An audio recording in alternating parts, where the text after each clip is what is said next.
เห็นป่ามาเจ้าเห็นก้อนมาหรือว่าทางลุงเห็นก่อนเห็นหรอลุงเห็นก้อนว้ายทางนี้เลดพายแล้วเลยเจ้าไปป้าลุงเลย ป่าเลย เราเจ้าป้าเขาลุงจักลุงจะแก้แค่ได้เจ้าก็บ่ฮู้ครับกินนี่เดี๋ยวเมื่อได้เจ้าสัตว์เจ้านี้เลยนี่เลยครับขี่จักรเมื่อก่อนเลยขี่มาบ่อนคืนเนาะกินเบียร์กับลุงกินไปกินมานะฮะ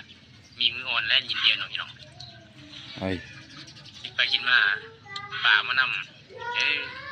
เบิ่งกับไรกับถือคนตีเลยเมื่อคืนนี้หน่อยอ้าว FC เรื่องนี้มันต้องยาวเนาะ FC เนาะเป็นเท่านี้เนี่ยเวลาไปเลาะไปลินนะครับเขาบ่เคยชวนเฮาจักเทื่อ2คนนี่นะหักลักไปเขาหักลักไปรายละเอียดก็คืออยู่ในคลิปนี่เนาะแล้วพอดีเฮาสิติดตามไปนำกันว่าเฮาจะไปสอบถามเบิ่งเบาเตื้อยว่ากกปลายสาเหตุมันเป็นอะไรแท้มันมีมืออ่อนแท้บ่หรือว่าเราสร้างคอนเทนต์เนาะไปถามตัวจริงเบิ่งFC ไปทำตัวจริง FC เมื่อนั้นคือว่าเห็นเจ้าลงคลิปอันตอนเช้าหานะว่าอันไปกินเฮ็ดเวียกล่ะพอดีเมียลุงไปนำมันเราเหตุการณ์ให้ฟังได้ดูถึงซี่เนาะเหตุการณ์เนาะเหตุการณ์มันเป็นอะไร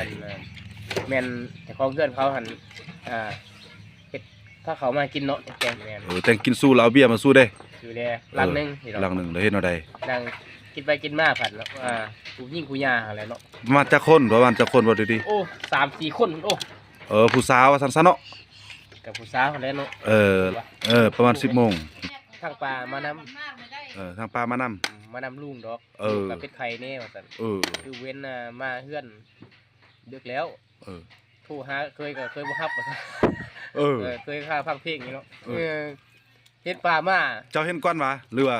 ทางลุงเห็นก่อนเห็นหรอลุงเห็นก่อนตั้งแต่เมื่อได้อยู่นี่บ่ว้ายคันนี้เลดพายแล้วเลยเจ้าไปป้าลุงเลยป้าเลย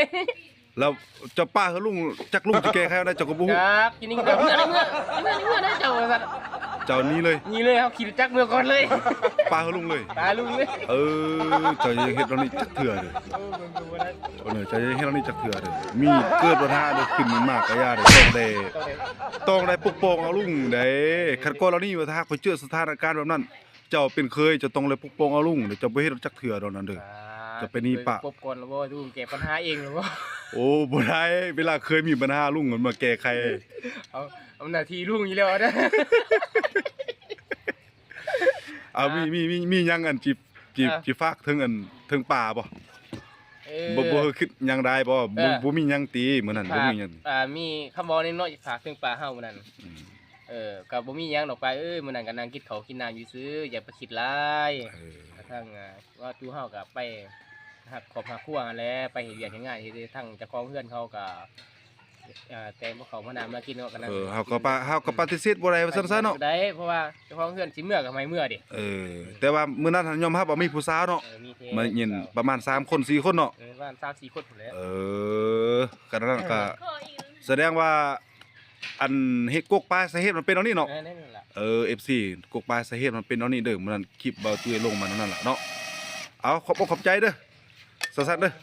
จะได้อำลา FC เราได้คลิปนี้คนเมียก็นั่งอยากซับซอกสะพัวขนาดเบิ่งสีหน้าสีตานี่เอาล่ะ FC เป็นซำนี้แหละคลิปนี้